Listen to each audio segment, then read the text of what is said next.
Today is my motivational ক্লাসের motivational line হলো ভারতবর্ষকে মানে আমাদের ভারত মাতাকে যদি করাপশন মুক্ত করতে হয়, মানে দুর্নীতির থেকে যদি বাঁচাতে হয়, সরকারি এবং বেসরকারি যতটা অফিস আছে ওই অফিসগুলোতে যারা রিটায়ার হয়ে গেছে তাদেরকে সরিয়ে দিয়ে নতুন রিকোয়ারমেন্ট বা নতুন পার্সনকে জায়গা দিতে লাগে।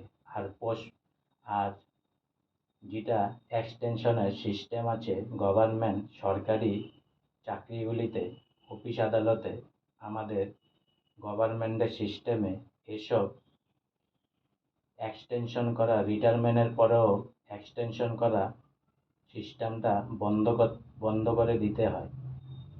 দরকার হলে নতুন নতুন ছেলে মেয়েদেরকে ট্রেনিং দিয়ে নতুনভাবে রিকোয়ারমেন্ট করে ও জায়গাগুলিতে ভর্তি করতে হয়। কারণ এক্সটেনশন করা মানে করাপশন পার্সনকে আপনি আবার ওই অফিসে জায়গা দিলেন করাপশন করার জন্য।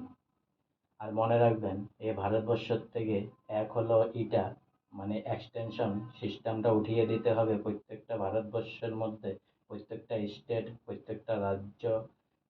বা রাজ্য একই, সবখান থেকে এক্সটেনশন সিস্টেমটা উঠাতে হবে।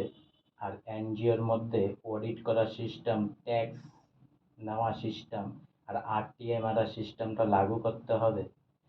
আর যারা বড়লোক হচ্ছে, রিচ হচ্ছে, তাদের থেকে কিছু সংখ্যক টাকা যাতে মিডিল ক্লাস আর গরিবদের মধ্যে অটোমেটিক ব্যাংকের খাতার থেকে তাদের অ্যাকাউন্টে ট্রান্সফার হয়, এই সিস্টেমগুলো করতে হবে।